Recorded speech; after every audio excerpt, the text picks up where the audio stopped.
ესე იგი, მოვედით კოლიზეუმზე ვართ, კოლიზეუმის ულამაზეს ადგილას ვართ, მეგობრებო, ეს კოლიზეუმის ყველაფერი კარგია. ყველაფერი ეხლა გადაყვავილებული, გადახუჩქუჩებული, როგორც ხედავთ, ძალიან ლამაზია. რომი განსაკუთრებით, იტალია განსაკუთრებით კარგია მაისში. ისეთ პერიოდში მოვხვდით, არც ცხელა, არც ცივა, ფანტასტიკური გარემოა. ჩვენ ვიმყოფებით კოლიზეუმზე, გამოვიარეთ ეს ამხელა გზა, დავიწყეთ კომოდან, გავაგრძელეთ მილანით, მივედით ვენეციაში, წამოვედით ფლორენციაში, მოვყევით აბსოლუტურად ყველაფერი, რაღაცაერთ შევაკავშირეთ. ცალკე ვენეციის იმპერია, ცალკე ფლორენცია მედიჩები, ცალკე რენესანსი და ეხლა მოვედით უკვე რომის იმპერიის საწყისზე. ჩვენ ვისაუბრეთ გუშინ და დღეს დილით სამეფო ხანაზე, შემდეგ ვისაუბრეთ რესპუბლიკაზე, ეს ანტიკურ პერიოდზე ვსაუბრობთ რა თქმა უნდა და ეხლა გადავინაცვლოთ რა თქმა უნდა იმპერიის ხანაზე. რომის იმპერიის დიდებულ შემოქმედებას უყურებთ. ფლავიუსების დინასტია, მეორე დინასტია. იულიუსების დინასტიიდან შემდეგ ფლავიუსების დინასტია და ფლავიუსების დინასტია არის ნერონის, კალიგულას, ავგუსტუსის და ასე შემდეგ, ტიბერიუსის შემდეგ არის ერთ-ერთი ყველაზე ისეთი მობიერი რაღაცა ხალხზე ორიენტირებული ხალხი. ეს ვესპასიანე არის ერთ-ერთი ფლავიუსებს სამი კეისარი ყავთ იმპერატორი ვესპასიანე, ტიტუსი და დომიციანე.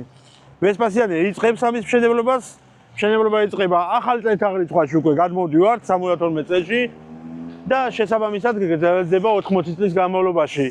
იწყებს ვესპასიანე, უყრის საფუძველს, შემდეგ აგრძელებს მისი შვილი ტიტუსი, ასრულებს და გარკვეულ შტრიხებს მატებს დომიციანე, ბოლო იმპერატორი უკვე ამ ხანის. ახლა რა არის ჩვენ რას ვამბობთ რომ ეს რა თქმა უნდა ამ ადგილას იყო ხალხისგან მიტაცებული მიწებიო, ნერონისო, ასეო ისო და ეს ადგილი გამოიწყება ხალხისთვის გააკეთა, მაგრამ სინამდვილეში ხალხისთვის არ გაუკეთებია, ეს იყო სანახაობისთვის გაკეთებული, ის უძველესი რომაული კულტი, რომელიც დღემდე მოძდევს კაცობრიობას და რომელიც გამსაზღვრელია დღესაც სანახაობა და დღესაც კოლიზეუმია მთელი სამყარო და ზუსტად აი ამას ჩაუყარა ასე რომ ვთქვათ ვესპასიანემ საფუძველი.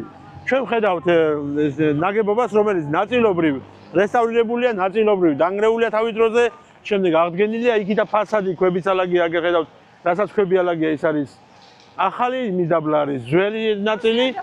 შესაბამისად, მეგობრებო, რა თქმა უნდა, საიმპერატორო კარი, შესასვლელი ტრიუმფალური თაღი, ტრიუმფალური არკა, რომელიც რომის იმპერიის გოთიკური, ასე რომ ვთქვათ, ძველი, უпрочოდ ანტიკური ხანის დამახასიათებელი არის.